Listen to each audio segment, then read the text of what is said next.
한국에서는 지하철 타면 애기 있으면 자리를 무조건 비켜주는데 네. 일본은 거의 없어요. 지금 일본 열도가 둘로 쪼개졌습니다. 이유가 충격적입니다. 연간 학비 1억 원, 도쿄대 합격률 1위, 일본 총리와 대기업 회장을 찍어내는 가이세이. 고등학교 학생들이 한국 수학여행을 다녀오더니 충격적인 선언을 한 겁니다. 일본이 선진국이라는 말이 부끄러워졌습니다. 학부모들이 격분했습니다. 미쓰비시 전무, 도쿄대 교수, 전직 검사까지 나서서 항의가 빗발쳤고 결국 NHK 본사가 28년차 전쟁 다큐 PD를 한국에 급파합니다. 카불 함락도, 알레포 폭격도, 후쿠시마 방사능도 뚫고 온 여자입니다. 28년간 취재 현장에서 단 한 번도 울지 않았습니다. 그런데 서울에서 무너졌습니다. 그녀가 돌아와서 만든 다큐멘터리 하나가 NHK 역대 최고 시청률을 찍으며 일본 사회를 통째로 뒤흔들었습니다. 대체 한국에서 뭘 본 걸까요? 우리가 돈 빌려줘서 살려준 나라야. 감히 어디서 선진국 흉내를 내. 일본 최대 방송국 보도국 회의실. 제가 대본을 집어던지며 뱉은 말입니다. 저는 나카무라 유키코입니다. 28년차 시사 다큐멘터리 PD죠.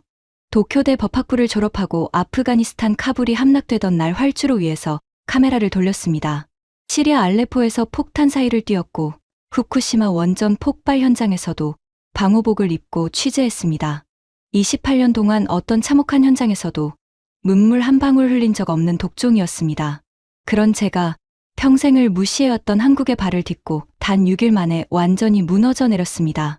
시작은 2주 전이었습니다. 연간 학비만 1억 원. 일본 총리와 대기업 회장들을 찍어내는 도쿄 한복판의 가이세이 고등학교. 일본 최상위 0.1%만 다니는 이 귀족 학교의 2학년 학생 12명이 한국으로 수학여행을 다녀왔습니다. 그리고 귀국하자마자 한 학생이 소셜미디어에 올린 단 한 줄의 글이 일본 열도를 발칵 뒤집어 놓았습니다. 일본이 선진국이라는 말이 부끄러워졌습니다. 우리의 질서는 가짜였습니다. 이 글 하나에 일본 상위 1% 학부모들이 격분했습니다. 미쓰비시 은행 전무, 도쿄대 의대 교수, 고위직 검사. 일본을 쥐고 흔드는 엘리트 부모들이 방송국 본사로 전화를 걸어 고함을 쳤습니다. 우리 아이들이 한류 아이돌에 홀려서 헛소리를 한다. 당장 PD를 보내서 한국의 미개한 실체를 방송해라. 편집국장은 산전수전 다 겪은 베테랑인 저를 불렀습니다. 가서 아이들의 착각을 깨부수라는 거였죠. 저 역시 코웃음을 쳤습니다. 제 아버지는 외무성 고위 간부 출신입니다. 어릴 때부터 밥상머리에서 늘 듣던 말이 있습니다. 한국은 우리가 철도 깔아주고 공장 지어줘서 먹고 사는 나라다. 겉만 번지르르 하지 통제하는 사람이 없으면 당장 난장판이 될 미개한 곳이지. 저는 비행기에 오르기도 전에 다큐멘터리 대본을 다 써뒀습니다. 제목은 Z세대의 한류 착각. 그들은 무엇에 홀렸나. K-팝에 취해 현실을 못 보는 철없는 아이들을 비웃어줄 작정이었습니다. 출장 직전 문제의 글을 올린 17살 학생 이시카와 렌을 만났습니다. 그 아이가 제 눈을 똑바로 보며 말했습니다. PD님, 저도 처음엔 한국을 무시했어요. 한국은 우리 문화를 베끼는 나라라고 배웠거든요. 그런데 인천공항에 내리고 딱 3분 만에 제가 17년 동안 배운 일본의 우월함이 산산조각 났습니다. 일본은 매뉴얼이 없으면 안 돌아가지만 한국은 달랐어요. 저는 속으로 코웃음을 쳤습니다. 17살짜리가 뭘 안다고. 나리타에서 인천까지 2시간. 저는 비행기 안에서 어떻게 하면 한국의 무질서한 모습을 카메라에 담을지 작전을 짰습니다. 그런데 나리타를 떠나 인천공항 입국장에 발을 내딛는 순간 저는 제가 미리 써둔 대본을 2번 다시 꺼낼 수 없게 되었습니다. 나리타 공항을 아십니까? 아무리 질서 정연한 일본이라도 공항은 전쟁터입니다. 수백 명의 직원이 형광조끼를 입고 1m 간격으로 서 있습니다. 확성기에서는 선을 넘지 마세요. 오른쪽으로 가세요. 하는 안내 방송이 귀청이 떨어져라 울려 퍼집니다. 바닥에는 복잡한 동선 테이프가 거미줄처럼 붙어 있죠. 일본은 세계 최고의 매뉴얼 국가입니다. 그 촘촘한 통제와 지시, 그리고 쉴 새 없는 감시가 있어야만 비로소 질서가 유지됩니다. 우리는 그걸 일본의 자랑이라고 불렀습니다. 그런데 인천공항은 완전히 달랐습니다. 제 눈앞에 500명이 넘는 전 세계 사람들이 입국 심사를 기다리고 있었습니다. 저는 본능적으로 통제 요원을 찾았습니다. 한국인들이 얼마나 무질서하게 엉켜있는지 찍으려고 카메라를 들었죠. 그런데 직원이 없었습니다. 확성기 소리도 경광봉을 든 안내원도 없었습니다. 그런데 500명의 사람들이 완벽한 두 줄을 만들어 고요하게 앞으로 나아가고 있었습니다. 누구 하나 새치기를 하거나 큰 소리로 떠들지 않았습니다. 이게 말이 되나 싶어 눈을 비비는데 줄이 줄어들던 중 사고가 터졌습니다. 앞서가던 외국인 남성이 캐리어를 끌다가 뒤에 서 있던 한국인 여성의 발등을 아주 강하게 찍어버린 겁니다. 저는 순간 속으로 쾌재를 불렀습니다. 옳지. 이제 소리를 지르고 싸우겠지. 일본이었다면 어땠을까요? 주변 사람들은 차가운 눈초리로 쳐다보고 가해자는 연신 허리를 90도로 굽히며 스미마센을 100번쯤 외쳤을 겁니다. 직원이 달려와 상황을 수습하는 소동이 벌어졌겠죠. 그런데 발을 밟힌 한국 여성은 미간 한번 찌푸리지 않았습니다. 오히려 깜짝 놀란 외국인을 향해 손을 내저으며 괜찮다고 가볍게 웃어 보였습니다. 외국인도 안도하며 미안하다는 목례를 나눴습니다. 단 3초, 어떤 고성도, 어떤 직원의 개입도 없이 상황이 끝났습니다. 수화물을 찾는 곳에서도 제 상식은 또 한 번 깨졌습니다. 컨베이어 벨트 앞에서 사람들은 남을 배려해 한 발짝 뒤로 물러서 있었습니다. 그때 짐을 꺼내던 한 할아버지가 무거운 트렁크를 들지 못해 끙끙대자 옆에 있던 젊은 청년이 너무나 자연스럽게 다가가 짐을 카트에 올려주었습니다. 할아버지가 고맙다고 하자 청년은 생색 한 번 내지 않고 가볍게 고개만 끄덕인 채 자기 갈 길을 갔습니다. 누가 시켜서 한 행동이 아니었습니다. 매뉴얼에 노인을 도와라라고 적혀 있어서 한 행동도 아니었습니다. 그건 마음에서 우러나온 너무나 당연하고 일상적인 배려였습니다. 그 순간 17살 렌이 제게 했던 서늘한 말이 귓가를 때렸습니다. 일본의 우월함은 매뉴얼이 만든 가짜였습니다. 한국은 사람 안에 질서가 있었어요. 저는 28년 PD 인생 처음으로 손을 파르르 떨며 수첩을 꺼냈습니다. 그리고 첫 페이지에 이렇게 적었습니다. 첫 번째 충격. 매뉴얼 없는 진짜 질서. 일본은 규칙으로 질서를 강제하는 나라고 한국은 사람의 내면이 질서를 만드는 나라였습니다.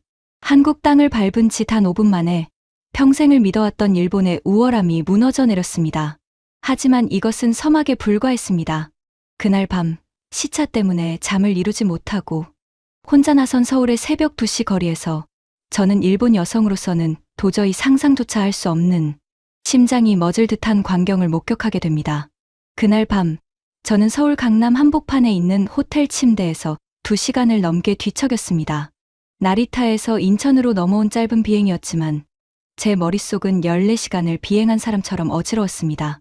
공항에서 목격한 그 완벽한 통제 없는 질서가 계속 눈앞에 아른거렸기 때문입니다. 시계는 새벽 2시를 가리키고 있었습니다. 억지로 잠을 청하는 것을 포기하고 답답한 마음에 겉옷을 걸치고 로비로 내려갔습니다. 프런트 데스크에는 젊은 남성 직원이 혼자 근무하고 있었습니다. 제가 호텔 문을 향해 걸어가자 직원이 가볍게 인사를 건넸습니다. 산책 다녀오시려고요? 이쪽으로 쭉 가시면 한강공원이 나옵니다. 편의점은 모퉁이 돌면 바로 있고요. 직원의 얼굴에는 그 어떤 걱정의 기색도 없었습니다.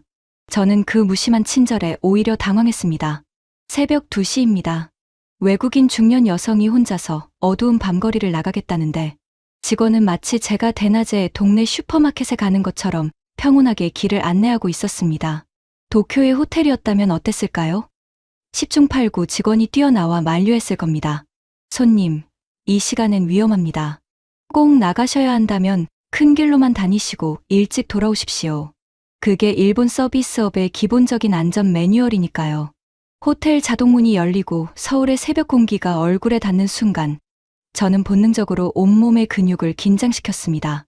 28년간 분쟁 지역을 누비며 몸에 깊숙이 각인된 생존 습관이었습니다. 아프가니스탄 카불의 뒷골목이든 시리아 알레포의 폐허든 심지어 제가 사는 도쿄의 밤거리든 해가 지고 나면 저는 항상 같은 의식을 치렀습니다. 가방끈을 가슴 앞으로 단단히 조여매고 주변의 그림자를 살피고 도망칠 수 있는 퇴로를 먼저 확인합니다. 주머니 속에는 언제든 무기로 쓸 수 있게 날카로운 호텔 방 열쇠를 손가락 사이에 끼워 넣습니다.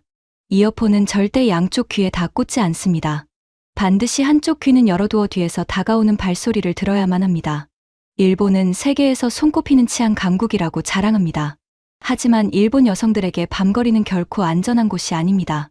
도쿄 신주쿠의 가부키초나 오사카, 도톤보리의 화려한 네온사인 이면에는 언제나 범죄의 그림자가 도사리고 있습니다. 일본 전철에 왜 여성 전용 칸이 있는지 아십니까? 그건 우리 사회가 평범한 출퇴근길조차 여성의 안전을 보장하지 못한다는 뼈아픈 실패의 증거입니다. 치안이라는 단어가 일본을 넘어 전 세계 고유 명사처럼 쓰이는 수치를 우리는 안고 살아갑니다. 밤늦게 퇴근하는 일본 여성들의 가방에는 방범 부저가 달려있고 아무리 익숙한 동네라도 뒤를 자꾸만 돌아보며 종종 걸음을 치는 것이 일본 여성들의 서글픈 일상입니다. 그런데 호텔을 벗어나 큰 길로 접어든 저는 무언가 이상하다는 것을 느꼈습니다. 거리는 고요했지만 음침하지 않았습니다.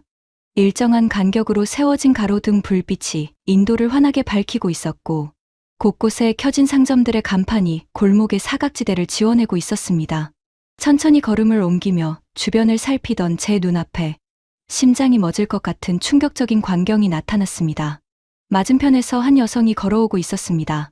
20대 초반으로 보이는 앳된 얼굴이었습니다. 혼자였습니다. 그런데 그 여성의 모습은 제 28년 상식을 완전히 산산조각 냈습니다. 그 여성은 무선 이어폰을 양쪽 귀에 꽉 채워넣고 있었습니다. 고개는 스마트폰 화면에 푹 빠져 있었고 입가에는 옅은 미소까지 띄고 있었습니다. 경계심이라고는 단 1%도 찾아볼 수 없는 너무나 무방비하고 평온한 모습이었습니다. 그 여성은 저를 스쳐 지나가 어두운 골목길로 쏙 들어가 버렸습니다. 단 한 번도 뒤를 돌아보지 않았습니다. 저는 그 자리에 돌처럼 굳어버렸습니다. 도쿄 시부야 한복판에서 새벽 2시에 여성이 이어폰을 양쪽 다 끼고 스마트폰을 보며 혼자 걷는다. 그것은 일본에서는 범죄의 표적이 되겠다는 자살행위나 다름없습니다. 주변 사람들은 그녀를 향해 겁도 없이 행동한다며 혀를 끌끌 찰 겁니다. 범죄가 일어나면 조심하지 않은 여성의 탓으로 돌리는 폭력적인 시선이 존재하는 곳이 바로 일본 사회니까요. 하지만 이 서울의 밤거리에서 그 여성은 자신이 안전하다는 것을 뼛속 깊이 믿고 있었습니다. 누가 자신을 해칠 것이라는 상상조차 하지 않는 듯했습니다. 17살 이시카와 렌이 말했던 도쿄 시부야의 새벽 2시와 서울, 강남의 새벽 2시를 비교해보라던 그 도발적인 질문의 해답이 제 눈앞을 스쳐 지나간 겁니다. 충격을 안고 골목을 조금 더 걸어 들어갔습니다. 멀리서 환하게 불을 밝힌 편의점이 보였습니다. 가까이 다가가 유리창 너머를 들여다본 저는 또 한 번 경악을 금치 못했습니다. 통유리로 된 편의점의 자동문은 시원한 밤 공기를 들이기 위해 아예 활짝 열려 있었습니다. 그리고 카운터 안쪽에서는 중년의 남성 점주가 의자에 기대어 꾸벅꾸벅 졸고 있었습니다. 일본의 스무네 시간 편의점을 떠올려 보십시오. 계산대 주변에는 범죄를 예방하기 위한 매뉴얼이 덕지덕지 붙어 있습니다. 천장에는 사각지대 없이 8대가 넘는 폐쇄회로 카메라가 돌아가고 강도가 침입하면 던지기 위한 주황색 컬러볼이 점원의 손이 닿는 곳에 항상 비치되어 있습니다. 심야 알바생들은 혹시 모를 상황에 대비해 팽팽한 긴장감 속에서 밤을 지새웁니다. 그런데 이 나라의 편의점 문은 활짝 열려 있었고 주인은 무방비 상태로 잠을 자고 있었습니다. 훔쳐갈 테면 훔쳐가보라는 식의 태도가 아니었습니다. 아무도 내 것을 훔쳐가지 않는다는 절대적인 사회적 신뢰가 깔려 있었기에 가능한 평화였습니다. 저는 떨리는 손으로 카메라를 들어 그 졸고 있는 편의점 주인의 모습을 찍었습니다. 도쿄 보도국 회의실에 앉아 있는 저 오만한 국장과 데스크들에게 이 사진을 들이밀지 않으면 절대 제 말을 믿어주지 않을 테니까요. 한강공원 입구에 다다랐습니다. 강바람이 시원하게 불어왔습니다. 벤치에는 젊은 커플이 캔맥주를 마시며 웃고 있었고 트레이닝복을 입은 한 중년 남성이 가벼운 조깅을 하며 제 옆을 지나갔습니다. 외국인 중년 여성이 새벽 2시에 강변에 혼자 서 있어도 누구 하나 이상한 눈초리로 쳐다보지 않았습니다. 저는 빈 벤치에 주저앉았습니다. 한강 수면 위로 흔들리는 도시의 불빛을 바라보며 저는 제 평생을 지탱해온 자부심 하나가 소리 없이 무너져 내리는 것을 느꼈습니다. 알레포에서 폭탄이 떨어질 때도 후쿠시마에서 방사능 수치기가 미친 듯이 울려댈 때도 저는 두렵지 않았습니다. 저는 제 자신이 공포를 이겨낸 강인한 저널리스트라고 믿어 의심치 않았습니다. 하지만 서울의 이 고요한 새벽거리에서 전생애를 통틀어 처음으로 깨달았습니다. 저는 공포를 이겨낸 것이 아니었습니다. 단지 안전하다는 감각 자체를 잃어버린 채 두려움을 일상으로 받아들이고 살아왔을 뿐이었습니다. 무서움을 느끼지 않는 것과 애초에 무서워할 필요가 없는 세상에 사는 것은 완전히 다른 차원의 이야기였습니다. 경찰이 곳곳에 깔려 있고 감시 카메라가 수백만 대 설치된 매뉴얼 사회의 억압적인 안전. 그리고 아무도 쳐다보지 않는 새벽 2시에도 20대 여성이 이어폰을 꽂고 홀로 걸어갈 수 있는 자발적인 신뢰의 안전. 어느 쪽이 진짜 선진국의 모습입니까? 저는 가방에서 수첩을 꺼냈습니다. 인천공항에서 적었던 첫 번째 메모 아래에 조금은 삐뚤빼뚤한 글씨로 두 번째 문장을 적어 넣었습니다. 두 번째 충격. 공포가 사라진 진짜 밤. 이 나라를 지키는 것은 경찰도, 매뉴얼도, 감시 카메라도 아니다. 눈에 보이지 않는 거대한 신뢰의 망이 이 나라를 감싸고 있다. 그 거대한 신뢰의 정체가 무엇인지, 어떻게 60년 전 전쟁의 폐허였던 나라가 이런 기적 같은 일상을 만들어냈는지 저는 알아내야만 했습니다. 하지만 날이 밝고 시작된 취재 2일차. 저는 한국의 진짜 무서움을 아직 절반도 보지 못했다는 사실을 뼈저리게 깨닫게 됩니다.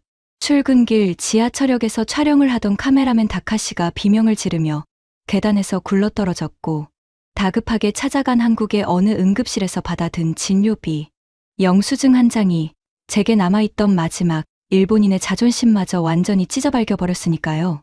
새벽 2시의 충격이 채 가시기도 전인 취재 2일차 아침.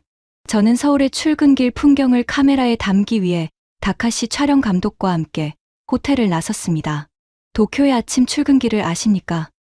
신주쿠역이나 시나가와역의 아침은 그야말로 지옥입니다.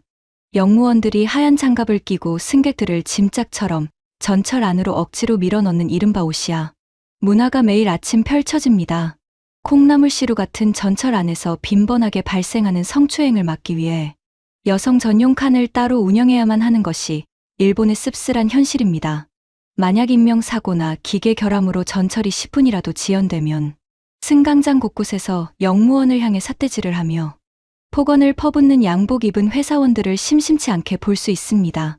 저는 일본의 질서가 세계 최고라고 믿어왔지만 사실 그 질서는 엄청난 스트레스와 물리적인 강제력 위에서 아슬아슬하게 버티고 있는 유리성에 불과했습니다. 하지만 서울의 지하철역에 들어선 순간 저는 마치 거대한 안무를 보는 듯한 착각에 빠졌습니다. 서울 강남의 거대한 환승역에는 도쿄만큼이나 수많은 인파가 몰려들고 있었습니다. 그런데 그 많은 사람들이 서로의 어깨를 단 한 번도 부딪히지 않고 물 흐르듯 교차하며 걷고 있었습니다. 에스컬레이터 앞에서는 누구 하나 지시하지 않았음에도 모든 사람들이 자연스럽게 두 줄로 섰고 서로 소리 하나 내지 않고 질서 있게 올라가고 있었습니다. 오사카나 도쿄에서도 이런 규칙은 있지만 꼭 규칙을 어기고 길을 막아서는 관광객이나 타 지역 사람 때문에 뒤에서 혀를 차거나 가방으로 밀치는 일촉즉발의 갈등이 매일 벌어집니다. 그런데 이곳에서는 그 어떤 마찰음도 들리지 않았습니다. 승강장에 전철이 도착하고 문이 열렸습니다. 안내 방송이 나오기도 전에 탑승 대기선에 서 있던 수십 명의 사람들이 일사불란하게 좌우로 길을 터주며 모세의 기적처럼 내리는 사람들의 통로를 만들어 주었습니다. 마지막 한 사람이 완전히 내릴 때까지 누구도 먼저 발을 밀어넣지 않았습니다. 전철 안은 고요했습니다. 스마트폰으로 영상을 보거나 무선 이어폰을 꽂고 있을 뿐 큰 소리로 통화하는 사람은 단 한 명도 없었습니다. 하얀 장갑을 낀 영무원도 윽박 지르는 안내 방송도 촘촘한 벌금 경고문도 없었습니다. 오직 타인을 향한 무언의 배려만이 수백만 명의 아침을 움직이고 있었습니다. 저는 다카시에게 이 믿기 힘든 평화로운 풍경을 빠짐없이 찍으라고 지시했습니다. 바로 그 순간이었습니다.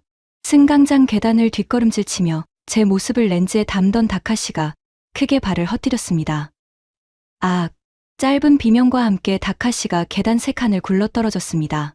카메라가 바닥에 부딪히며 둔탁한 소리를 냈고 다카시는 오른쪽 발목을 부여잡고 고통에 몸부림쳤습니다. 순식간에 그의 발목이 야구공만하게 부어올랐습니다. 제 머릿속은 하얗게 변했습니다. 다카시의 고통보다 먼저 제 뇌리를 스친 것은 뼛속 깊이 박혀있는 일본식 공포였습니다. 구급차를 불러도 병원에서 안 받아주면 어떡하지? 외국인이라고 진료를 거부하면? 아니, 일본 건강보험이 여기선 안 될 텐데 청구서에 수십만 엔이 찍혀 나오면 어쩌지? 일본에서는 타라이마와시라는 사회적 문제가 있습니다. 응급 환자를 태운 구급차가 병원 수용 거부로 인해 길거리에서 10군데, 20군데 병원을 전전하며 골든타임을 놓치는 비극이 심심치 않게 벌어집니다. 더구나 일본의 대형 병원들은 보험이 없는 외국인 응급 환자에게 진료비의 200%에서 300%를 할증해서 받습니다. 엑스레이 한 장 찍고 의사 얼굴 한번 보는 데만 수십만 원이 깨지는 것이 현실입니다. 저는 최악의 상황을 각오하고 다카시를 부축해 택시를 잡아탔습니다. 가까운 대형 종합병원 응급실로 향하는 내내 저는 회사 법인 카드의 한도를 머릿속으로 계산하며 초조하게 입술을 물어뜯었습니다. 응급실 자동문을 열고 들어섰을 때 저는 전쟁터 같은 아수라장을 예상했습니다. 하지만 병원 내부는 놀랍도록 차분하고 체계적이었습니다. 접수 창구로 달려가 더듬거리는 영어로 외국인이고 보험이 없다고 다급하게 설명했습니다. 직원은 평온한 얼굴로 여권을 확인하더니 태블릿 PC에 몇 가지 사항을 입력하고는 5분도 채 지나지 않아 곧바로 다카시를 대기 구역으로 안내했습니다. 일본 응급실 특유의 길고 지루한 문진표 작성도 보증금을 요구하는 절차도 없었습니다. 대기석에 앉은 지 20분 만에 의사를 만났습니다.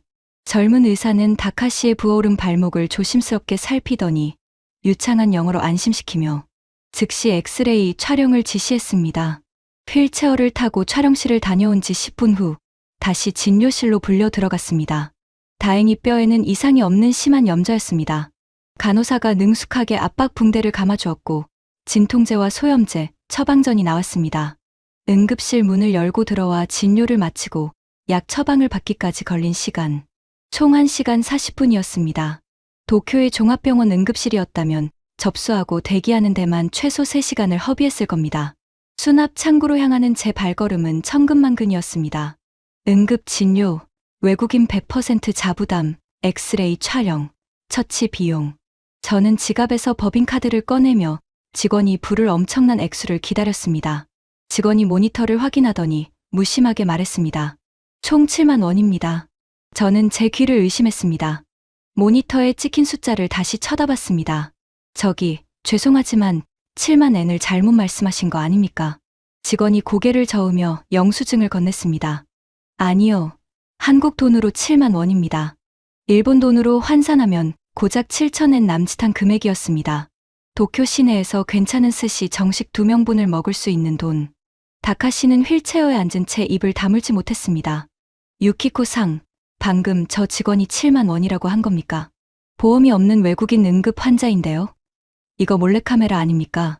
다카시의 말이 맞았습니다. 몰래카메라 같은 현실이었습니다. 만약 한국인 관광객이 도쿄에서 똑같은 부상을 당해 응급실을 찾았다면 100% 자부담금에 외국인 할증까지 붙어 최소 5만 엔, 우리 돈 50만 원 이상의 청구서를 받았을 겁니다. 구급차라도 불렀다면 진료조차 거부당했을지 모릅니다. 하지만 이 나라의 의료 시스템은 아픈 사람을 상대로 국적을 묻거나 돈 장사를 하지 않았습니다. 사람의 생명과 직결된 생존의 비용 앞에서는 철저하게 문턱을 낮추고 있었습니다. 외국인이든 자국민이든 아프면 즉시 치료를 받을 수 있는 나라. 그것이 진짜 선진국의 조건이었습니다. 저는 병원 문을 나서며 수첩을 펼쳤습니다. 그리고 세 번째 충격을 적어 내려갔습니다. 세 번째 충격. 강제가 아닌 내면이 만든 지하철의 질서. 그리고 네 번째 충격. 생존을 볼모로 잡지 않는 7만 원짜리 응급실. 일본이 자랑하던 시스템은 사실 사람을 살리는 시스템이 아니었다. 취재 2일차에 이미 제 오만함은 바닥까지 털려나갔습니다. 하지만 이것조차 예고편에 불과했습니다. 다음 날 아침, 한국의 남쪽 끝, 부산을 취재하기 위해 올라탄 시속 300km의 고속열차 KTX 안에서 저는 일본이 50년 동안 전 세계에 자랑해 온 신칸센의 초라한 민낯과 일본 정치인들이 자국민에게 절대 말하지 않는 65조 원짜리 거대한 거짓말을 마주하게 됩니다. 시속 300km입니다. 커피가 흔들리지 않습니다. 와이파이는 끊기지 않습니다. 저는 한국의 수도 서울에서 남쪽 끝 도시 부산으로 가는 고속열차 KTX 특실에 앉아 마이크를 잡고 작은 소리로 리포팅을 시작했습니다. 창밖으로 믿을 수 없는 속도의 풍경이 스쳐 지나가고 있었습니다. 제 앞 테이블에는 역에서 산 뜨거운 아메리카노가 놓여 있었습니다. 수면은 거짓말처럼 잔잔했습니다. 다카시의 부상에도 불구하고 취재 일정을 미룰 수는 없었습니다. 저희는 3일차 아침 일찍 서울역을 출발해 부산으로 향했습니다. 약 400km, 도쿄에서 오사카에 이르는 거리와 비슷합니다. 스마트폰으로 예매한 모바일 티켓 하나를 들고 열차에 오르는 데까지 어떤 개찰구, 직원도 만나지 않았습니다. 일본 신칸센 특유의 겹겹이 쌓인 아날로그 종이 승차권 검사는 이곳에 존재하지 않았습니다. 그냥 자리를 찾아 앉으면 끝이었습니다. 열차가 부드럽게 미끄러지듯 출발했습니다. 저는 시계를 확인했습니다. 오전 8시 정각. 단 1분의 지연도 없었습니다. 2시간 15분 뒤면 저희는 정확히 부산역에 도착할 겁니다. 이 시속 300km의 철제 튜브 속에서 저는 일본이 세계 최고라고 입버릇처럼 외치던 신칸센의 민낯을 직면하고 말았습니다. 도쿄에서 오사카까지 신칸센 노조미호를 타면 대략 2시간 15분이 걸립니다. 서울에서 부산까지의 시간과 거의 일치합니다. 그렇다면 가격은 어떨까요? 신칸센 지정석은 한화로 약 13만 원이 훌쩍 넘습니다. 반면 제가 지금 타고 있는 KTX 일반실의 가격은 약 6만 원. 절반도 되지 않는 금액입니다. 거기에 무료 와이파이, 전 좌석 스마트폰 충전 콘센트, 부드러운 승차감까지. 일본의 신칸센은 아직도 와이파이가 툭툭 끊기고 좌석 콘센트조차 제대로 구비되지 않은 낡은 구형 열차가 수두룩합니다. 게다가 비싼 요금 탓에 서민들은 고속버스나 저가 항공을 이용하며 긴 시간을 길바닥에서 버리고 있습니다. 신칸센은 일본 고도성장의 상징이었습니다. 전 세계 고속철도의 어머니라며 자화자찬했죠. 그런데 그 이면에는 소름 끼치도록 거대한 국가적 거짓말과 무능이 따리를 틀고 있었습니다.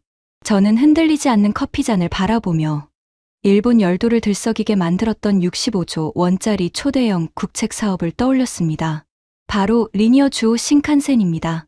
도쿄와 나고야를 잇는 자기부상 고속철도 프로젝트. 최고 시속 500km로 도쿄에서 나고야까지 40분 만에 주파하겠다는 장대한 계획이었습니다. 일본 정부는 이를 2007년에 처음 구상하고 수십 년의 논의 끝에 2027년 개통을 목표로 첫 삽을 떴습니다. 하지만 지금 어떻게 되었는지 아십니까? 당초 예상했던 사업비는 눈덩이처럼 불어나 무려 7조 엔, 한화로 65조 원을 가볍게 돌파했습니다. 그런데 단 1m의 선로조차 제대로 깔지 못했습니다. 터널 공사를 두고 시즈오카현 지사가 환경 파괴를 이유로 수년째 결사반대하며 착공을 가로막고 있고 정치인들은 서로 책임을 떠넘기며 표 계산만 하고 있습니다. 2027년 개통은 물 건너갔고 이제는 개통 시점이 무기한 연기되었습니다. 일각에서는 영원히 개통하지 못할 거라는 비관론까지 쏟아내고 있습니다. 65조 원. 그 천문학적인 국민의 혈세를 쏟아붓고도 수십 년째 제자리 걸음만 반복하는 일본의 비효율. 그리고 단 6만 원으로 전 국민을 시속 300km의 안전하고 쾌적한 이동권으로 묶어버린 한국의 효율성. 저는 부끄러움에 고개를 들 수 없었습니다. 제가 가이세이 학생들의 환상을 깨부수러 왔다는 사실이 너무나 우스웠습니다. 그 학생들은 환상에 빠진 것이 아니었습니다.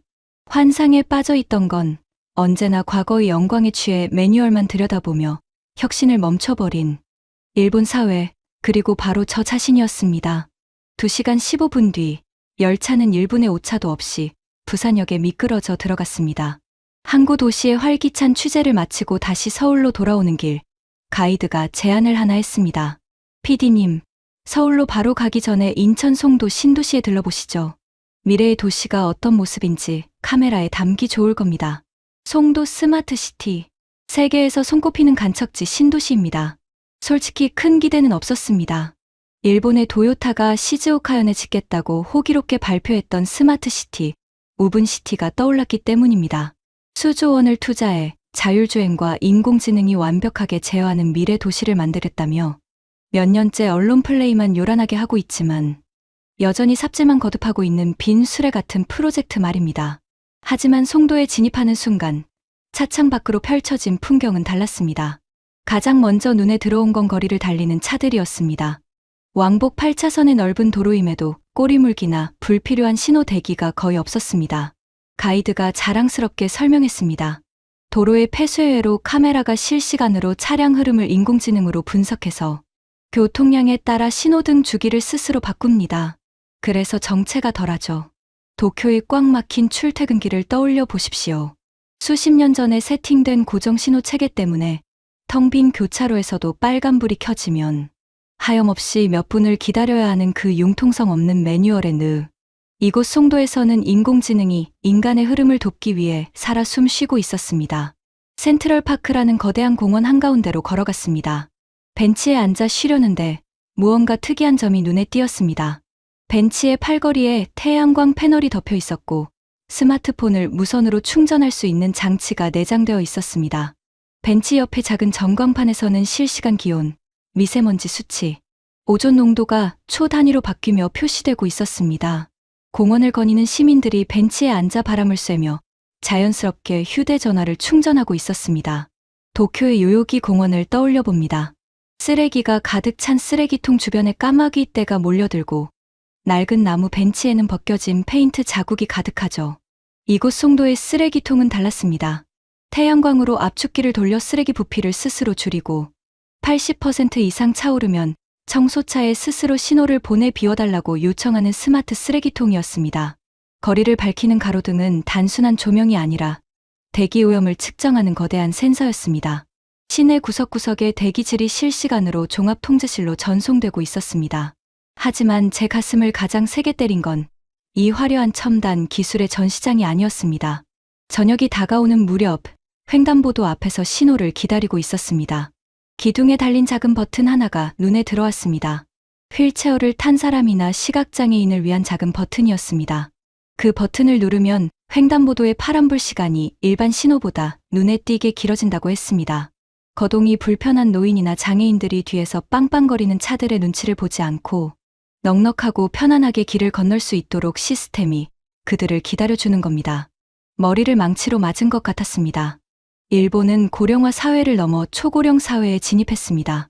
장애인 복지와 휠체어 접근성을 위해 수십 년 전부터 법을 만들고 매뉴얼을 뜯어고쳤습니다. 네, 일본의 엘리베이터와 경사로는 훌륭합니다. 하지만 그것은 어디까지나 법이 강제한 의무였고 구청 직원이 점검표에 동그라미를 치기 위해 설치된 차가운 시스템이었습니다. 그런데 이곳 송도의 기술은 그 방향이 달랐습니다. 인공지능으로 신호를 바꾸고 쓰레기통에 센서를 달고 휠체어 전용 버튼으로 신호 시간을 늘려주는 것. 이 모든 최첨단 기술의 끝에는 사람을 향한 따뜻한 배려와 돌봄이 맞닿아 있었습니다. 일본 정치인들은 65조 원을 쏟아붓고도 1m의 기차를 달리지 못하게 만들었지만 한국은 기술을 도구 삼아 시민의 삶을 그리고 약자의 보행을 직접적으로 돌보고 있었습니다. 기술을 돈을 버는 수단이나 국가의 위용을 과시하기 위한 도구가 아니라 철저히 사람을 향해 쓰고 있었습니다. 저는 송도에 저물어가는 스카이라인을 배경으로 리포팅을 마친 뒤 수첩을 다시 펼쳤습니다. 5번째 충격. 방향이 완전히 다른 기술의 목적. 돈이 아니라, 제도를 위해 만든 법이 아니라 마음에서 우러나온 기술이 인간을 돕고 있다. 하지만 제 마음속의 오만한 껍질이 완전히 깨져버리기 전까지 취재의 클라이맥스는 아직 남아 있었습니다. 다음 날 아침, 한국의 전통이 서려 있는 경복궁 앞에서 저는 빼앗는 문화와 나누는 문화의 처절한 차이를 목격했고, 그날 오후 방문한 서울의 한 고등학교에서는 일본 교육이 자랑해온 정답의 감옥과 마주치게 됩니다. 그리고 마침내 취재 5일차, 저는 서대문영무소라는 역사의 형장에서 일본 고등학생 13명이 무릎을 꿇고 통곡하는 그 잔혹하고도 압도적인 장면과 정면으로 충돌하게 됩니다. 28년 저널리스트 인생 최대의 딜레마가 찾아온 바로 그 순간으로 말입니다. 취재 4일차 아침, 저는 서울의 심장부에 자리 잡은 조선의 정궁, 경복궁으로 향했습니다. 솔직히 말해 일본의 우아함과 전통을 뽐내는 교토의 웅장한 사찰이나 도쿄 국립박물관의 압도적인 유물들과 비교해볼 심산이었습니다. 광화문을 지나 궁 안으로 들어서자 화려하지는 않지만 단아하고 기품 있는 정각들이 북악산을 배경으로 펼쳐졌습니다. 하지만 제 시선을 빼앗은 것은 웅장한 건축물이 아니었습니다. 궁궐 곳곳을 가득 채우고 있는 사람들이었습니다. 수많은 외국인 관광객들이 약속이라도 한 듯 다채로운 색상의 한복을 차려입고 있었습니다. 미국인, 유럽인, 중동인, 그리고 일본인까지. 금발 머리에 갓을 쓴 청년, 히잡 위에 화려한 족도리를 얹은 여성, 그리고 기모노와는 전혀 다른 풍성한 치마를 입고 연신 카메라 셔터를 누르며 활짝 웃고 있는 일본 10대 소녀들. 그들은 마치 조선시대의 주인공이 된 것처럼 행복해 보였습니다. 저는 그 풍경을 바라보며 묘한 위화감에 휩싸였습니다.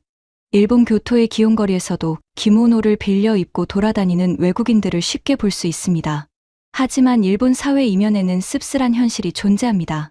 기모노 대여점 앞에는 겹겹이 쌓인 까다로운 착용 규칙과 금지 사항들이 빼곡히 적혀 있습니다. 전통을 훼손해서는 안 된다는 엄격한 잣대가 관광객의 자유를 옥죄고 있죠.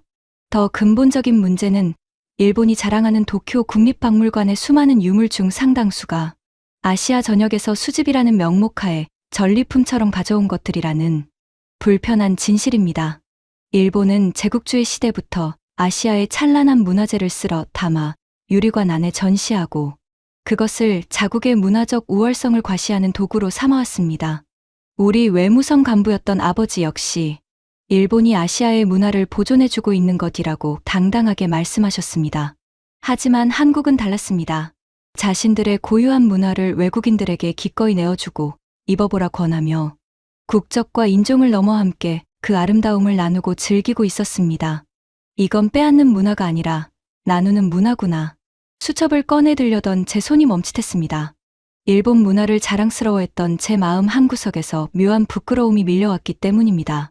유리관 속에 박제된 다른 나라의 보물을 전시하며 자부심을 느끼는 나라와 자신의 문화를 살아 숨쉬는 축제로 만들어 전 세계인과 공유하는 나라. 과연 어느 쪽이 진짜 문화 강국일까요? 저는 서둘러 발걸음을 돌렸습니다. 제 안에 견고했던 편견이 또다시 속절없이 금이 가고 있었습니다. 그날 오후 저는 문제의 글을 올렸던 이시카와 렌이 방문했다는 서울의 한 인문계 고등학교를 찾았습니다. 교장 선생님의 안내를 받아 학교 정문에 들어서는 순간 저도 모르게 발걸음을 멈추고 주변을 두리번거렸습니다. 무언가 빠져 있었습니다. 일본의 거의 모든 중고등학교 정문에서 볼 수 있는 위압적인 금속 탐지기나 소지품 검사대가 보이지 않았습니다. 총기 사고가 없는 일본에 웬 금속 탐지기냐고 묻고 싶으실 겁니다. 네, 일본 학교에 총은 없습니다. 하지만 그보다 더 무서운 억압이 도사리고 있습니다. 바로 극단적인 규율과 통제입니다.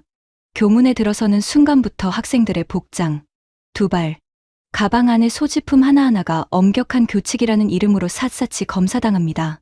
이지메라고 불리는 집단 따돌림, 성적 비관으로 인한 청소년 자살, 그리고 학교의 폭력적인 통제를 견디지 못해 등교를 거부하는 이른바 후토코 학생 수가 2023년 기준 무려 30만 명을 돌파한 것이 일본 공교육의 참담한 현실입니다. 튀어나온 모습 맞는다는 획일적인 사회 분위기가 아이들의 숨통을 조이고 있는 겁니다. 그런데 이 한국 학교의 교문은 활짝 열려 있었습니다. 등교하는 아이들은 친구의 어깨에 팔을 두르고 큰 소리로 웃으며 너무나 자연스럽게 교실로 향하고 있었습니다. 복장 검사도 소지품 검사도 없었습니다. 학교가 아이들을 잠재적인 통제 대상으로 보지 않고 온전히 믿어주고 있다는 증거였습니다. 교실 풍경은 저를 더욱 큰 충격에 빠뜨렸습니다. 수학 시간이었습니다. 칠판을 향해 일렬로 빽빽하게 줄지어 앉아 쥐 죽은 듯이 필기만 하는 일본의 교실과는 완전히 달랐습니다. 책상들은 4개씩 모여 조를 이루고 있었고 학생들은 서로 마주보고 앉아 있었습니다. 선생님이 칠판에 복잡한 문제를 적고 물었습니다. 자, 이 문제 어떻게 접근하면 좋을까? 누구의 생각이든 좋아. 한 학생이 번쩍 손을 들고 칠판 앞으로 나가 풀이 과정을 썼습니다. 하지만 정답이 아니었습니다. 순간 저는 숨을 죽였습니다. 가이세이 고등학교 같은 일본의 명문 학교였다면 분위기는 순식간에 싸늘해졌을 겁니다. 선생님은 오류를 날카롭게 지적하고 오답을 쓴 학생은 창피함에 고개를 숙이고 자리로 돌아가야 했겠죠. 정답을 맞힌 학생만이 승자가 되는 철저하고도 잔인한 경쟁이 바로 일본 교육의 핵심이니까요. 그런데 이 교실의 분위기는 제 예상을 완전히 빗나갔습니다. 선생님이 부드럽게 웃으며 말했습니다. 접근 방식이 아주 신선한데 여기 이 부분까진 논리적이야. 그럼 이 다음 단계에서 다르게 생각해 볼 사람. 학생들은 오답을 낸 친구를 비웃지 않았습니다. 오히려 그 친구의 풀이 과정에서 힌트를 얻은 듯 조별로 머리를 맞대고 활발하게 토론을 시작했습니다. 잘하는 학생이 못하는 학생을 무시하고 혼자 진도를 나가는 것이 아니라 자신이 이해한 방식을 친구에게 설명해주며 함께 정답을 찾아가고 있었습니다. 마침내 한 조가 올바른 풀이법을 찾아내자 교실 전체에서 박수가 터져 나왔습니다. 오답을 썼던 학생도 활짝 웃으며 친구들과 하이파이브를 나눴습니다. 쉬는 시간, 영어를 잘하는 학생에게 다가가 물었습니다. 아까 수학 시간에 놀랐어. 일본 명문 학교에서는 경쟁자에게 풀이법을 가르쳐 주지 않거든. 너희 반의 목표는 뭐야? 그 학생이 환하게 웃으며 대답했습니다. 전원 합격이요. 우리 반 친구들 모두가 자기가 원하는 대학에 가는 게 목표예요. 수학을 잘하는 친구는 수학을 가르쳐 주고, 저는 영어를 어려워하는 친구들을 돕죠. 친구에게 설명해 주다 보면 제 실력도 더 단단해지거든요. 혼자 1등 하는 것보다 다 같이 원하는 곳에 가는 게 훨씬 멋지잖아요. 망치로 머리를 세게 맞은 기분이었습니다. 가이세이 고등학교 학생들은 명문대의 진학률이라는 숫자표에 갇혀 옆자리의 친구를 짓밟고 올라서야만 살아남는 법을 배웁니다. 친구의 노트 필기를 빌려주는 것은 자신의 경쟁 우위를 포기하는 패배자의 행동이라고 믿죠. 그런데 이 나라의 아이들은 달랐습니다. 경쟁이 아니라 협력을 배우고 있었습니다. 금속 탐지기가 없는 뻥 뚫린 정문, 틀린 답에도 박수를 쳐주는 선생님, 그리고 전원 합격을 목표로 서로를 끌어주는 아이들. 이것이 한국의 기적을 만들어낸 진짜 동력이었습니다. 저는 떨리는 손으로 수첩을 펴고 적었습니다. 6번째 충격. 정답의 감옥에 갇힌 일본, 그리고 경쟁 대신 협력을 가르치는 한국의 교실. 이 아이들이 만들어갈 10년 뒤에 한국을 일본은 이길 수 있을까? 취재 4일차. 제가 28년간 맹신해 온 일본의 시스템, 문화, 교육이라는 견고한 성벽은 완전히 무너져 내렸습니다. 하지만 가장 고통스럽고도 압도적인 진실의 순간은 아직 시작조차 되지 않았습니다. 다음 날인 취재 5일차 오후, 저는 일제강점기 탄압의 상징, 서대문 형무소를 취재하기 위해 카메라를 들었습니다. 그리고 그 붉은 벽돌의 형무소 안에서 저는 2주 전 도쿄에서 저를 이곳으로 밀어넣었던 가이세이 고등학교 학생들보다 더 충격적인 13명의 또 다른 일본 고등학생들과 정면으로 마주치게 됩니다. 그리고 그들이 차가운 독방 바닥에 무릎을 꿇고 쏟아낸 통곡 앞에서 저널리스트로서의 얄팍한 자존심마저 갈기갈기 찢겨나가는 생에 가장 처절한 딜레마와 마주하게 됩니다. 취재 5일차 오후 3시, 저는 서울 도심 한가운데 붉은 벽돌로 지어진 서대문 형무소 역사관에 도착했습니다. 흐린 하늘 아래 무겁게 내려앉은 형무소의 철문을 통과할 때만 해도 저는 다카시에게 카메라 앵글을 지시하며 철저하게 객관적인 저널리스트의 가면을 쓰고 있었습니다. 일제 강점기 독립운동가들을 수감하고 고문했던 장소. 저는 그저 아프가니스탄의 감옥이나 시리아의 폐허를 취재하듯 담담하고 건조하게 이 공간을 영상에 담아 돌아갈 작정이었습니다. 제 아버지의 말씀처럼 한국은 과거에 너무 얽매여 있다는 일본 보수층의 시각을 대변하는 멘트를 준비하면서 말이죠. 형무소 내부는 서늘했습니다. 빛이 제대로 들지 않는 좁고 긴 복도, 퀴퀴한 냄새가 배어있는 듯한 낡은 감방의 나무 문들. 저는 벽에 걸린 고문 도구들과 흑백 사진들을 차례로 훑으며 복도를 걸어 들어갔습니다. 그때였습니다. 복도 끝에서 익숙한 일본어 억양이 들려왔습니다. 여기가 유관순이라는 소녀가 갇혀있던 곳이래. 고개를 돌리자 검은색 교복을 단정하게 차려입은 한 무리의 일본 고등학생들이 보였습니다. 가이세이 학생들은 아니었습니다. 명찰을 보니 오사카에서 온 사립고등학교의 수학여행단이었습니다. 인솔 교사 1명과 13명의 남녀 학생들이 2평 남짓한 좁은 독방 앞 전시물에 멈춰 서 있었습니다. 저는 반사적으로 다카시에게 신호를 보내 카메라를 돌리게 했습니다.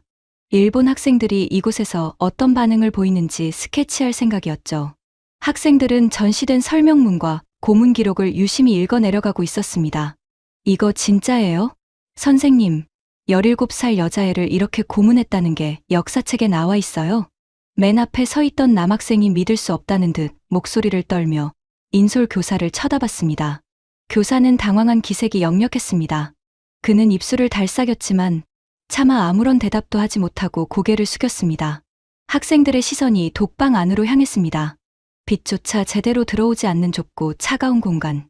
그리고 벽면 한 구석에 고통을 이기지 못해 손톱으로 긁어낸 핏자국 같은 흔적이 복원되어 있었습니다.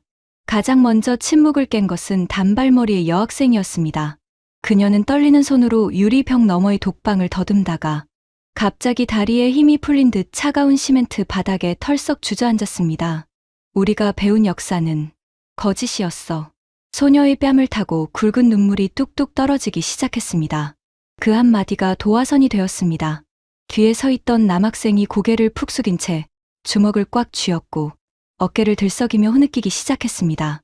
이내 13명의 학생들이 약속이라도 한 듯 소녀의 곁으로 다가가 좁고 어두운 감방 앞에 무릎을 꿇었습니다. 죄송합니다. 정말 죄송합니다.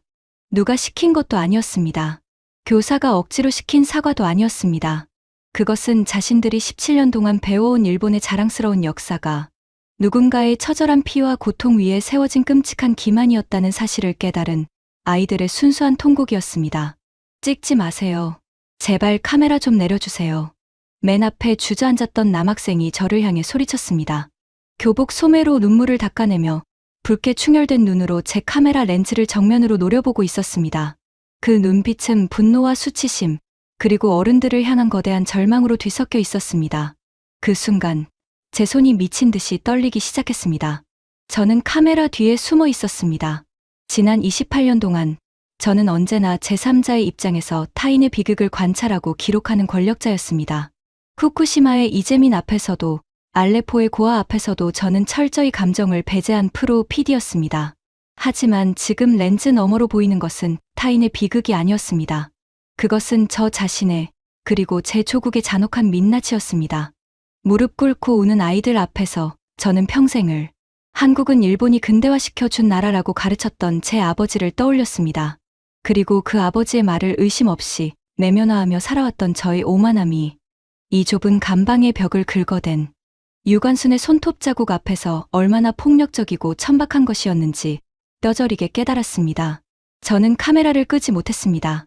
뷰파인더가 눈물로 흐려져 아무것도 보이지 않았지만 덜덜 떨리는 손으로 끝까지 녹화 버튼을 누르고 있었습니다. 이 아이들의 눈물은 일본 사회 전체가 봐야 할 가장 고통스러운 진실이었으니까요.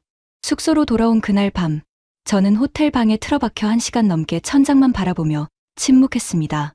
제 앞에는 다카시가 촬영한 서대문영무소의 영상 파일이 담긴 노트북이 놓여 있었습니다. PD로서의 딜레마가 제 목을 조여왔습니다. 이 영상을 NHK 본사에 보낼 수 있을까?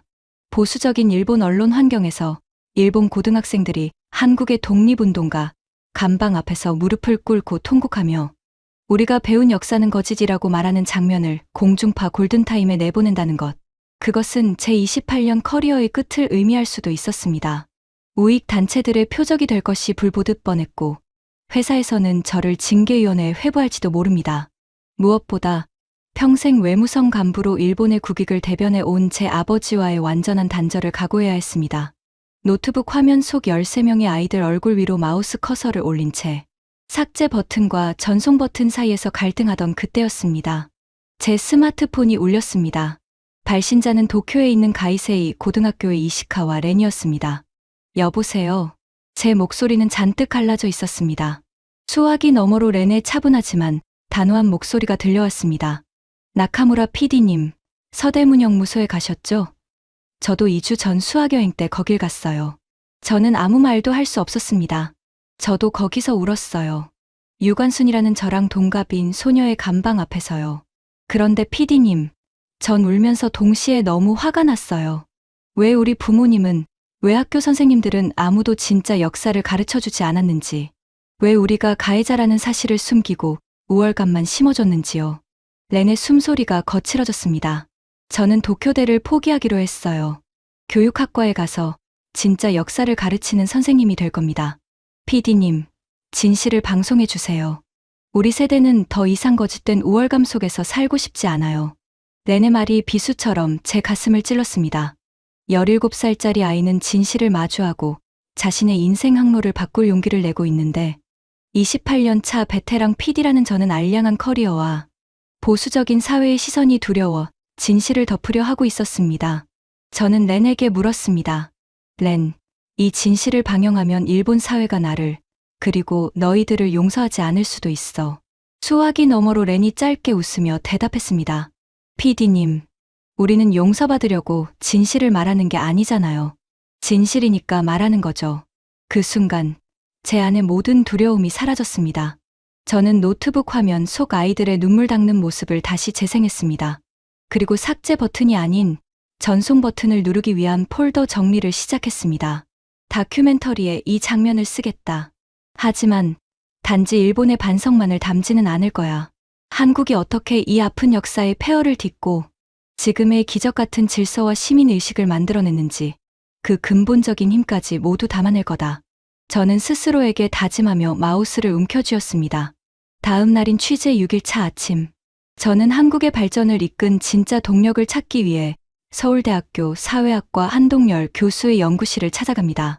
그리고 그곳에서 한 교수가 무심하게 던진 79달러라는 숫자 하나와 227톤의 금부치에 얽힌 믿을 수 없는 이야기 앞에서 제 인생의 마지막 방어벽마저 처참하게 허물어지고 맙니다. 취재 6일차 아침, 서울대학교의 교정은 평화로웠습니다. 저는 35년간 동아시아 비교문화론을 연구해 온 한동열 교수의 연구실 문을 두드렸습니다. 한 교수는 일본 유학 경험이 있어 유창한 일본어로 저를 맞이했습니다. 소파에 마주 앉자마자 저는 지난 6일간 제가 한국에서 목격하고 산산조각 났던 모든 것들을 쏟아냈습니다. 인천공항의 감시 없는 질서, 새벽 2시의 안전한 거리, 7만 원짜리 응급실, 송도에 배려하는 기술, 협력하는 교실, 그리고 어제 서대문영무소에서 무릎 꿇고 울던 일본 학생들까지. 교수님, 도대체 한국은 어떻게 이런 나라가 된 겁니까? 제 아버지는 항상 한국이 일본 덕분에 근대화되었다고 말씀하셨습니다. 그런데 제가 본 한국은 오히려 일본이 잃어버린 시민의식과 인간에 대한 신뢰를 가장 완벽하게 구현하고 있었습니다. 그 비결이 뭡니까? 한 교수는 창밖으로 시선을 돌리더니 찻잔을 내려놓으며 조용히 미소 지었습니다. 나카무라 PD님, 1960년에 한국의 1인당 국민소득이 얼마였는지 아십니까? 잘 모르겠습니다. 79달러였습니다. 저는 머릿속으로 빠르게 숫자를 계산했습니다. 당시 일본은 전후 부흥의 절정기를 달리며 1인당 국민소득이 480달러를 넘어서고 있었습니다. 한국은 일본의 6분의 1도 되지 않는 세계에서 가장 가난한 최빈국 중 하나였습니다. 그 무렵 UN 보고서에는 한국을 가리켜 100년이 지나도 선진국이 될 수 없는 나라라고 적혀 있었습니다. 일본의 식민 지배와 끔찍한 동족상잔의 전쟁을 연달아 겪으며 모든 것이 잿더미가 된 땅이었으니까요. 공장도 자원도 돈도 없었습니다. 그런데 60여 년이 흐른 지금 한국은 세계 12위의 경제 대국이 되었습니다. 한 교수는 제 눈을 똑바로 쳐다보며 말을 이었습니다. 그 기적을 만든 단 하나의 비결은 바로 교육이었습니다. 교육. 너무도 흔한 단어였지만 한 교수의 입에서 나온 그 단어는 무게가 달랐습니다. PD님 아버님 말씀처럼 일본이 철도를 깔고 건물을 지었을지 모릅니다. 하지만 전쟁이 끝난 후 그 모든 인프라는 파괴되었습니다. 진짜 한국을 다시 일으켜 세운 건 건물이 아니었습니다. 먹을 것이 없어 굶주리면서도 자식을 학교에 보냈던 부모들의 피눈물 나는 집념이었습니다. 클바닥에 가마니를 깔고서라도 책을 놓지 않았던 그 절실함이 지금의 한국을 만든 겁니다. 저는 고개를 끄덕였습니다. 하지만 여전히 의문이 남았습니다. 교육열이 높다고 해서 제가 목격한 그 이타적이고 성숙한 시민의식이 저절로 생겨나는 것은 아니니까요. 제 의중을 읽은 듯 한 교수가 묵직한 질문을 던졌습니다. PD님, 1997년에 한국에 IMF 외환위기가 닥쳤을 때 무슨 일이 있었는지 아십니까? 나라가 부도 위기에 처해서 구제금융을 받았다고 알고 있습니다. 수많은 기업이 도산하고 사람들이 거리에 나앉았죠. 맞습니다. 그때 한국 국민들이 나라의 빚을 갚기 위해 무엇을 했는지 아십니까? 집집마다 장롱 속에 숨겨둔 금부치를 들고 나왔습니다. 한 교수가 숫자를 하나하나 또박또박 발음했습니다. 350만 명. 당시 인구의 10% 가까운 사람들이 금 모으기 운동에 참여했습니다. 돌반지, 금목걸이, 그리고 심지어 결혼반지까지 빼서 나라에 바쳤습니다. 그렇게 모인 금이 무려 227톤이었습니다. 순간 저는 숨을 쉴 수가 없었습니다. 결혼반지. 그것은 단순한 귀금속이 아닙니다. 두 사람의 가장 찬란한 약속이자 평생의 추억이 담긴 신물입니다. 나라가 망해가는 절체절명의 위기 상황에서 내 가족의 생존을 챙기기도 바쁜 와중에 그 소중한 결혼반지를 기꺼이 나라에 내놓는 국민. 저는 2011년 동일본 대지진 당시를 떠올렸습니다. 후쿠시마 원전이 폭발하고 쓰나미가 마을을 덮쳤을 때 일본인들도 서로를 돕기 위해 거액의 성금을 모으고 봉사활동에 나섰습니다. 전 세계가 일본인들의 침착함에 찬사를 보냈죠. 하지만 그것은 재난을 당한 불쌍한 타인을 돕기 위한 동정심과 사회적 연대였습니다. 자신이 평생 모은 재산의 상징을, 그것도 국가 부도라는 눈에 보이지 않는 거시적인 위기 앞에서 조건 없이 내어주는 자발성과는 차원이 달랐습니다. 어떻게 그럴 수가 있습니까? 제 목소리는 가늘게 떨리고 있었습니다. 한 교수가 대답했습니다. 일본어에는 우치네와 소토와에라는 개념이 강하죠. 내 집단과 타인을 명확히 구분하는 선긋기 문화입니다. 하지만 한국인들의 마음속 깊은 곳에는 우리라는 단어가 뿌리내리고 있습니다. 우리. 한국인들은 나의 나라라고 하지 않습니다. 우리나라라고 하죠. 내 학교, 내 회사가 아니라 우리 학교, 우리 회사라고 부릅니다. 이 우리라는 개념은 단순히 소유를 나누는 것이 아닙니다. 타인의 아픔을 나의 아픔으로 끌어안고 공동체의 운명을 나의 운명과 동일시하는 거대한 확장의 개념입니다. 인천공항에서 아무 대가 없이 짐을 들어주던 청년, 무거운 캐리어에 발등을 찍히고도 웃어넘기던 여성, 새벽 2시에 무방비로 길을 걷던 20대 여성, 휠체어를 위해 신호등 시간을 늘려주는 스마트시티의 배려, 그리고 오답을 말한 친구를 위해 함께 머리를 맞대던 교실의 아이들, 그 모든 것들을 관통하는 하나의 단어가 바로 우리였습니다. 경찰의 감시나 촘촘한 매뉴얼이 없어도 내 옆에 있는 사람이 나를 해치지 않고 서로를 돌볼 것이라는 거대한 믿음. 국가가 위기에 처했을 때 내 결혼 반지가 이 나라를 살리는데 보탬이 될 것이라는 맹목적인 연대. 그 눈에 보이지 않는 끈끈한 사회적 자본이 60년 전 79달러짜리 최빈국을 7만 원짜리 응급실과 감시 없는 완벽한 질서를 갖춘 세계 10위의 경제 대국으로 견인했던 것입니다. 교수님, 제가 조심스럽게 물었습니다. 과거 일본이 한국에 한 끔찍한 일들을 한국인들은 어떻게 생각합니까? 서대문영무소에서 본 그 잔혹한 상처를 안고도 어떻게 증오에 잡아먹히지 않고 이런 긍정적인 힘을 만들어낸 겁니까? 한 교수의 눈빛이 깊어졌습니다. 잊지는 않습니다. 하지만 증오로 멈춰 서기에는 우리가 지켜야 할 미래가 너무 소중했습니다. 일본을 향한 분노를 이겨내는 가장 완벽한 복수는 폐허 위에서 그들보다 더 인간답고 품격 있는 선진국을 만들어내는 것이라고 믿었으니까요. 그 순간이었습니다. 제 눈에서 굵은 눈물이 툭 하고 무릎 위로 떨어졌습니다. 28년 동안 현장에서 단 한 번도 흘리지 않았던 눈물이었습니다. 알레포의 포탄 속에서도 꽉 물었던 입술 사이로 뜨거운 오열이 터져 나왔습니다. 일본이 수십 년 동안 매뉴얼과 규제로 억지로 만들어낸 가짜 질서에 취해 오만함을 떨고 있을 때 한국은 폐허 속에서 227톤의 땀과 눈물로 서로를 껴안으며 인간에 대한 믿음을 스스로 증명해내고 있었습니다. 그 숭고한 역사 앞에서, 그리고 그 사실을 외면한 채 한국을 무시하고 군림하려 했던 제 자신과 일본 사회의 천박함이 너무나 부끄러워 견딜 수가 없었습니다. 서울대학교 연구실을 나온 저는 곧장 호텔로 돌아와 노트북을 열었습니다. 짐을 쌀 시간도, 시차를 핑계로 쉴 시간도 없었습니다. 비행기 이륙 직전까지, 그리고 나리타로 돌아가는 7시간의 긴 비행 내내 저는 미친 듯이 자판을 두드렸습니다. 가방 깊숙한 곳에 구겨 넣었던 Z세대의 한류 착각이라는 구성안은 영원히 쓰레기통에 처박았습니다. 대신 새로운 다큐멘터리의 제목을 타이핑했습니다. 한국에서 배운다, 일본이 잃어버린 우리.